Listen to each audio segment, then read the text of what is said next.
Super morning everyone. At ngayon ay samahan nyo kami sa napakagandang adventure namin today, no?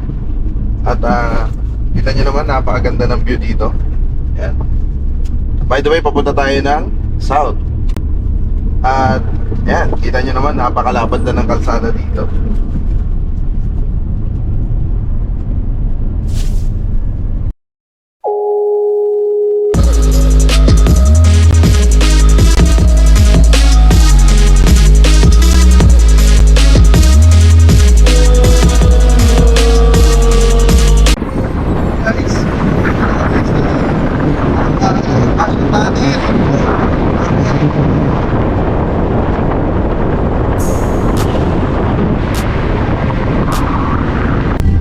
And ayun mga lods, ganun-ganun lang yon at nasa boundary na tayo ng Aborlan at Puerto.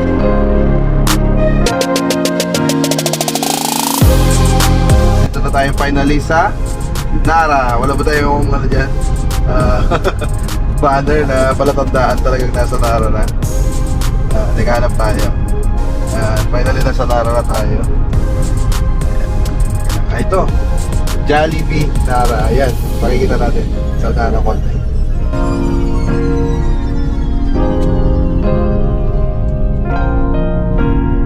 Slow down.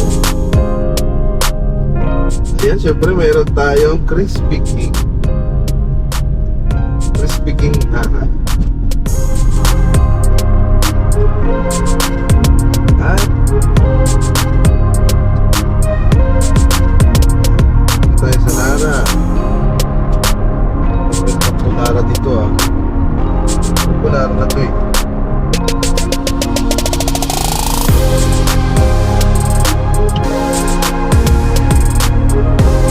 Yan ang Jollibee Nara. Makikita nyo sa bandang kanan natin ang Jollibee Nara. Simkiling. Ay, hindi pala. Ano tawag dito? Jollibee. Jolly.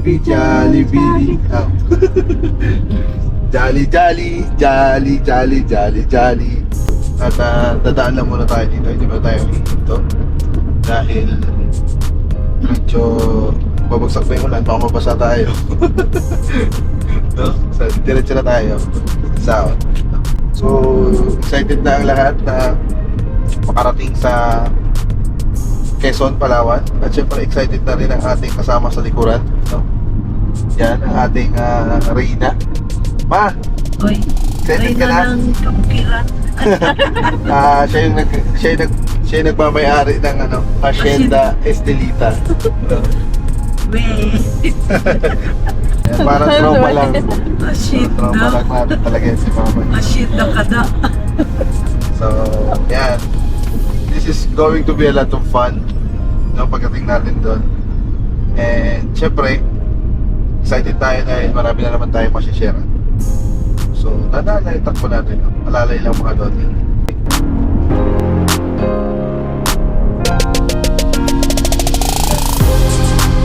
So, ano tayo? Takbong kalmado lang.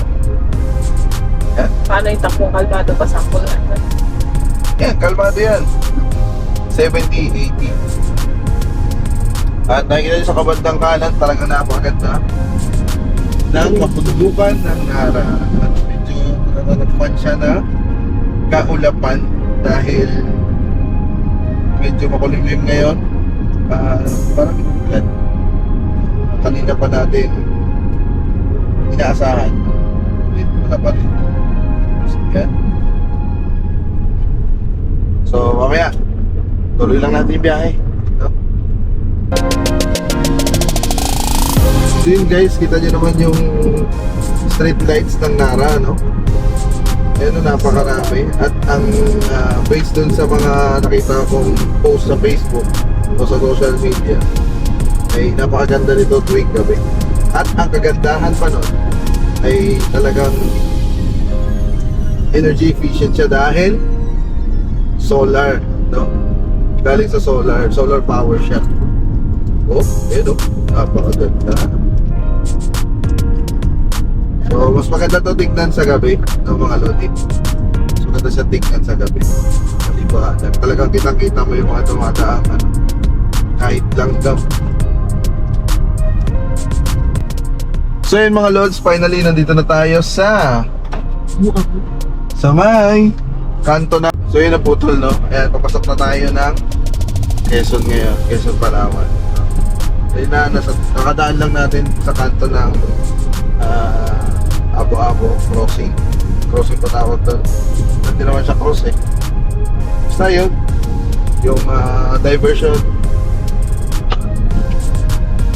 Yan, diretso na tayo.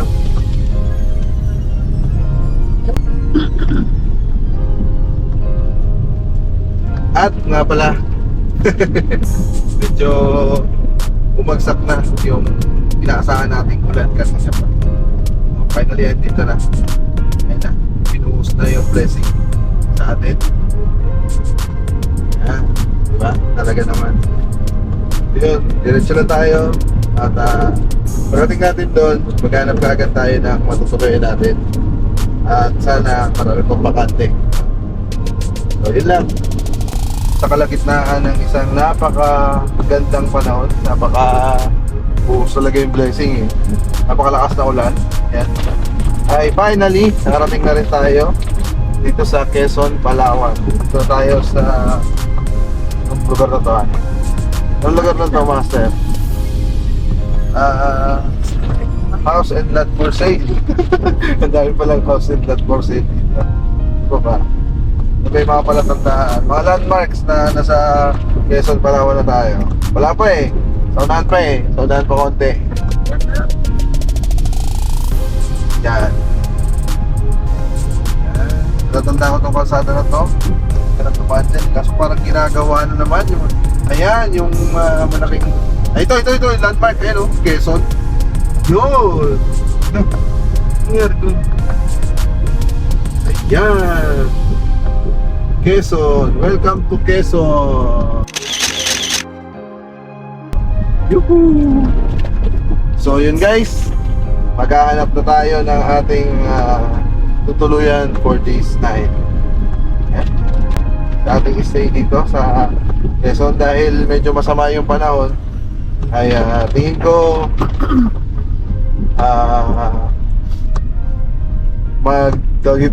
kakain muna tayo ng saan ba? Diretso lang? Diretso. Diretso Ay, lang. pinaglaba. So, ito yung kalsada. At yung terminal sa aking left side, no? Terminal yan. Okay, so yun, finally, Lods, mga Lodi, nandito na tayo sa yan Echagues Pension. Hirap banggitin kasi Ichigaki yung nababanggit ko. Ghost fighter talaga. Gawin nyo ang lahat. Tapusin nyo na sila. Sige na! Dr. Ichigaki. No?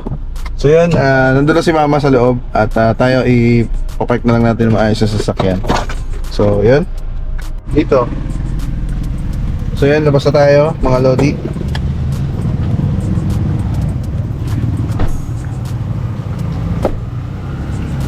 Ayan natin to. Ikanin ka dyan? Sige.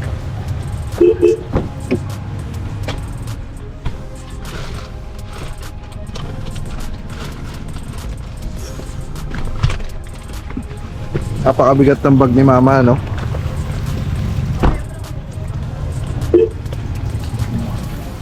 Tara. Baba. Yan, diretso. Diretso lang.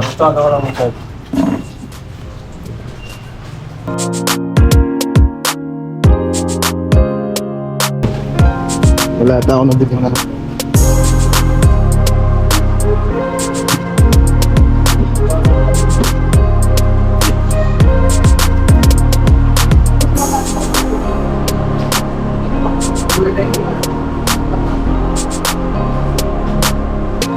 Wow! So, kita nyo lang si Mama. Aplastar niya. Grabe, no? Ito yung room na available nila. No?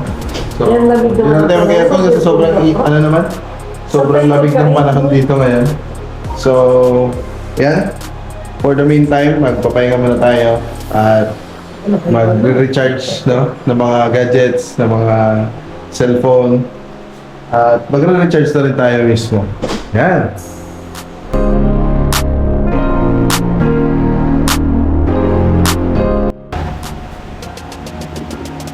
Meron tayong fresh alibasag. Ano bago pala? Courtesy of Ma'am Teresa Ladublan. Thank you, ma'am.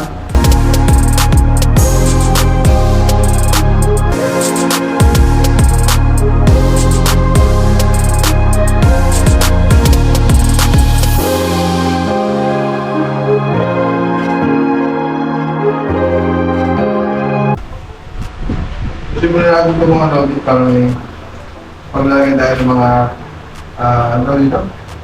Yung ano ng Krabby Patty.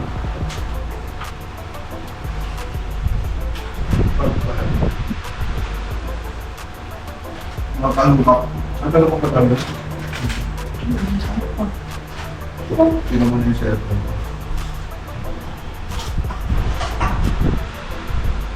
Kasi sana bukas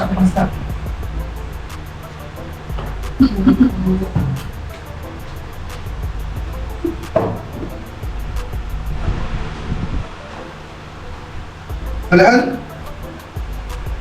Nag-shoot pa siya sa akin. Sino? Hindi, ano?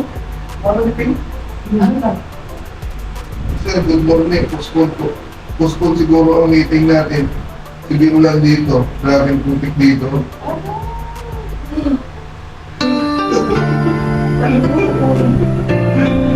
Ano oras si Nag-Bex? 10 a.m. Nasa kwento pa tayo. Hindi mo nakuha mo eh. So, wala nga ma. So yun mga lods, no? Meron tayo na-receive na text message mula doon sa nag-invite sa atin. So, ayan. Ipil ko talaga natin dito is OBP or para mag-conduct ng orientation. At yun nga lang, tinatawagan namin kahapon. Kasi actually, sa puerto kanina, pag-alis namin, napakaganda ng panahon. So, supposedly bukas pa yung aming nakatakdang orientation. So, kampante kami dahil maganda nga yung panahon sa puerto. So, along the way, kinokontak naman namin siya. Kaso nga lang, out of reach, no? Mahina yung signal. At wala siguro talagang signal totally. Ngayon lang namin siya na tinatawagan ulit at nagre-ring yung kanyang number. Pero nung in-scroll ko yung cellphone ko, no? Usually kasi Messenger, Facebook or iba-ibang notification na lang yung nag-check ko at saka nagda-drive tayo kanina. So ayun, nakita ko yung text niya. Nag-review ako. 10 a.m. no? Umalis tayo sa puerto mga around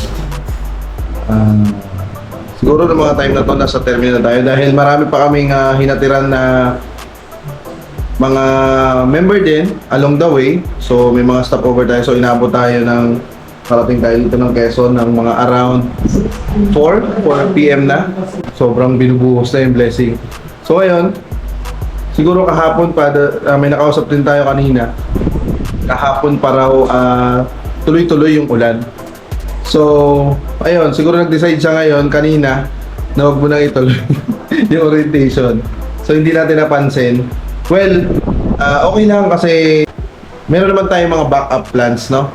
So, enjoy na lang natin yung stay natin dito. Siguro kasi kung uuwi tayo ngayon, medyo late na rin. At hindi pa maganda yung panahon. So, siguro mas i-consider ko na ipagpabukas na lang yung pagbiyahe kung babalik tayo ng puerto. For the meantime, dito na muna tayo. Stay muna tayo dito at papahinga muna tayo.